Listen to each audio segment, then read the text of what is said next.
Bonjour, bienvenue sur la chaîne de PB Modélisme. Aujourd'hui, on va voir la mise en œuvre d'une voiture thermique. Ici, c'est un gunner thermique avec un moteur force de 3,5 cm3. Donc ça, c'est un véhicule 1/8 et c'est livré donc en version RTR Ready to Run avec sa télécommande. Mais il y a aussi d'autres éléments qui ne sont pas forcément inclus dans d'autres marques ou d'autres véhicules de cette marque, tels que le Flash ou chez T2M par exemple. Il va falloir rajouter un kit de démarrage ou starter pack, starter set comme ils appellent ça. Mais sinon, dans le cas présent, on va avoir en plus de la voiture et de sa télécommande, un chauffe-bougie et son chargeur qui vont permettre évidemment de faire chauffer la bougie pour pouvoir démarrer. On va voir ça dans la suite. La batterie de réception, ce qui est quand même pour moi obligatoire ou tout du moins indispensable pour un véhicule tout-terrain. Ça va éviter dans le système de porte-piles que les piles justement ne fassent pas bien contact et que la voiture file dans le décor. C'est quand même plutôt dommageable. Avec ici un chargeur pour la batterie. Pourquoi pas avoir une bougie de démarrage supplémentaire, si c'est pas généralement c'est inclus, mais c'est bien d'en avoir une d'avance puisque ça a tendance quand même à claquer le dimanche après-midi quand le magasin est fermé. De l'huile de filtre, souvent c'est déjà huilé, mais je vous conseille vraiment d'en remettre régulièrement. Ici on a toutes les huiles pour le différentiel et les amortisseurs. Alors ça c'est pas indispensable dans un premier temps, mais je vous conseille vivement de le faire pour avoir un comportement sain sur votre véhicule. Donc les huiles dans les amortisseurs entre autres, je ne sais pas ce qu'ils mettent, s'ils mettent de la lesueur, mais en tout cas c'est quand même pas fameux. Idéalement c'est quand même de refaire les huiles avec des huiles silicone, là par exemple du 550 ou 450 quand vous savez pas trop, et les différentiels 7000, 5000, 3000 par exemple, pour avoir une base au moins, avoir quelque chose qui soit monté avec autre chose que de la graisse pour empêcher que ça rouille. C'est des pièces en aluminium, ça ne rouillera pas. Voilà. Mais néanmoins, avec ces huiles-là, vous aurez un comportement sur le véhicule qui va être tip-top. À ça, il va falloir bien sûr rajouter du carburant. Ça, c'est quasiment jamais inclus dans des voitures telles que ceci. Et puis la pissette de démarrage, qui peuvent être incluses. La pissette pourrait être incluse dans le starter pack, ou comme là, c'est inclus dans le véhicule.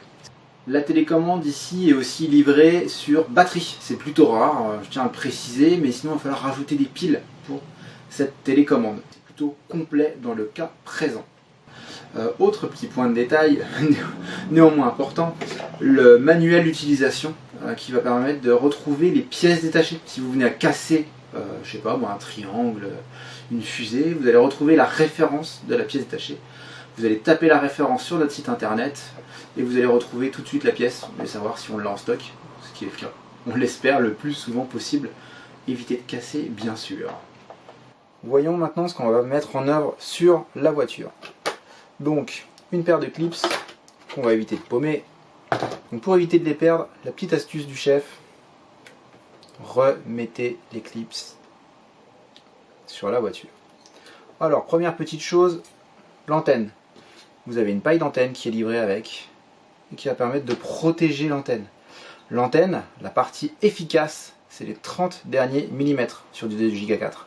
Le reste, c'est un blindage, donc il va falloir impérativement éviter, et surtout, il ne faut pas couper l'antenne. Il ne faut pas plier l'antenne. Et il ne faut pas non plus faire des nœuds ou la briser. C'est vraiment un élément hyper important qu'il faut bien entendu protéger. Donc, hop, ça ne dépasse pas. Impec, c'est parti pour un tour.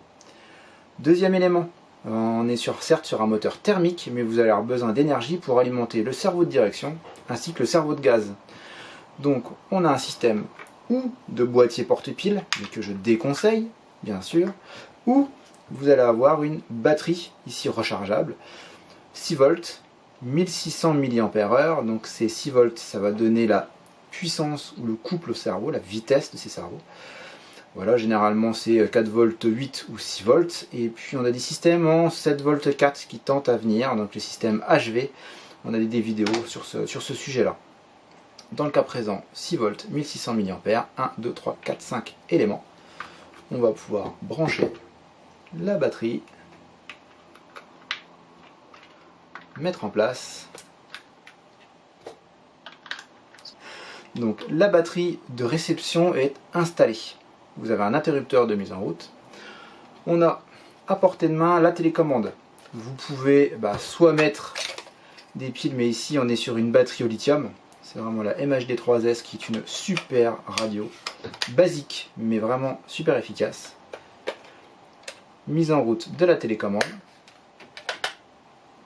On met en route la voiture et c'est parti. Gauche, droite. Ici on a gaz et frein. Voilà.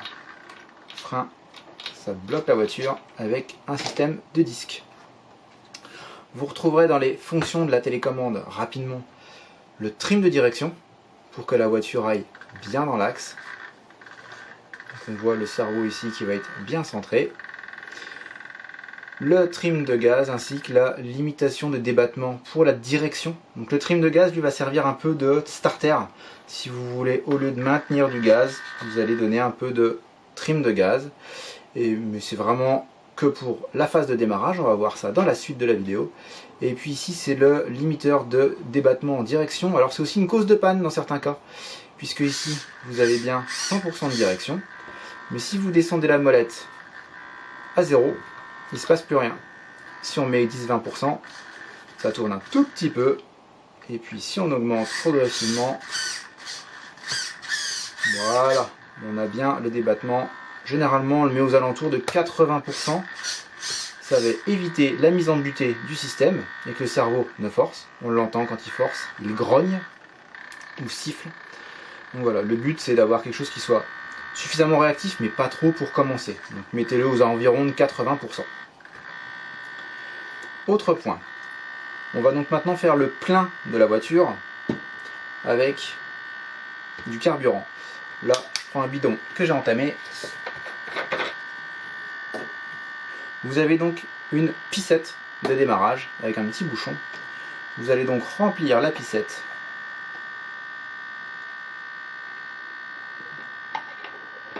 Je la remplis qu'un tout petit peu, mais voilà, vous avez rempli la pissette. Attention, le carburant, c'est à l'abri des enfants évidemment, c'est toxique et ça prend feu.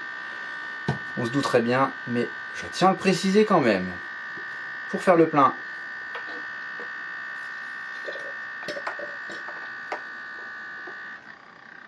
pas besoin de plus.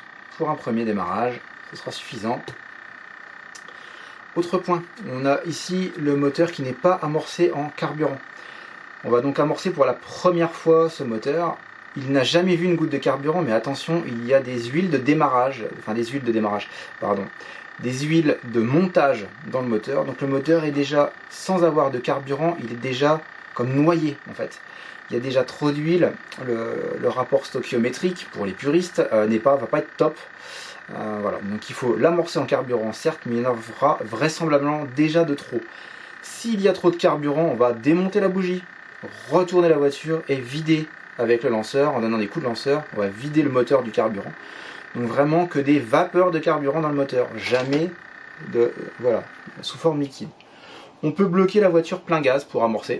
Donc j'éteins la télécommande, je mets plein gaz en tirant à fond sur le carburateur, je bouche le pot d'échappement et je vais donner des coups de lanceur. Alors je vais le faire tout doucement pour que vous voyez arriver le carburant. Là vous devez voir à peu près. Voilà, je donne vraiment des coups de lanceur un par un. Voilà, et on voit le carburant qui arrive progressivement. Voilà, la durite se remplit. La durite est pleine. Je n'ai pas amorcé plus, ça ne sert à rien. On redémarre la télécommande, donc on a bien le contrôle. On va pouvoir bientôt procéder au démarrage.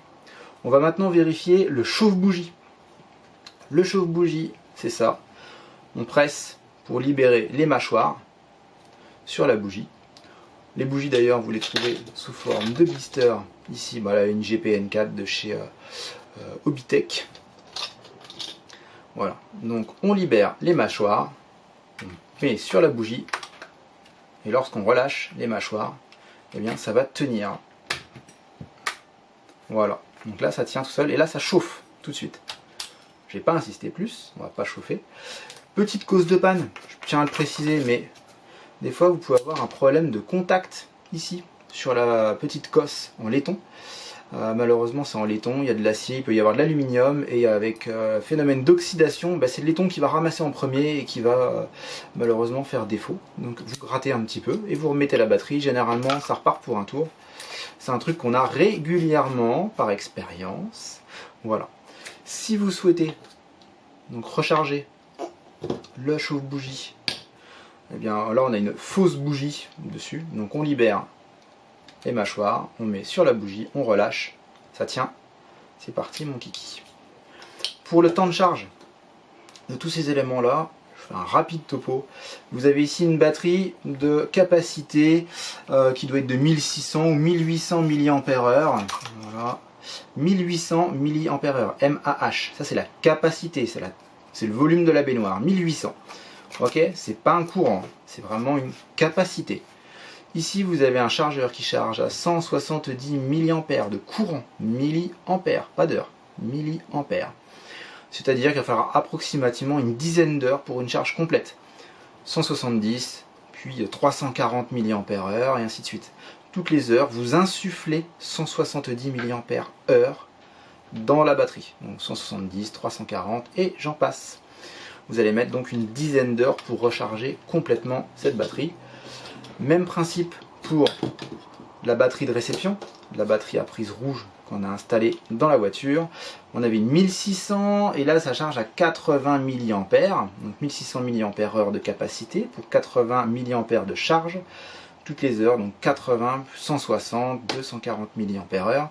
Donc là vous allez mettre 20 heures pour une charge complète. J'insiste bien sur la charge complète. Donc 20 heures. Vous allez rarement la recharger au complet, tout au plus une nuit, et vous allez arriver à vos fins. Pour la préparation du moteur, de l'huile de filtre, ici elle est verte. Là l'huile c'est déjà huilé, donc on ne huile généralement, enfin pour ma part je ne mets de l'huile que sur la mousse intérieure.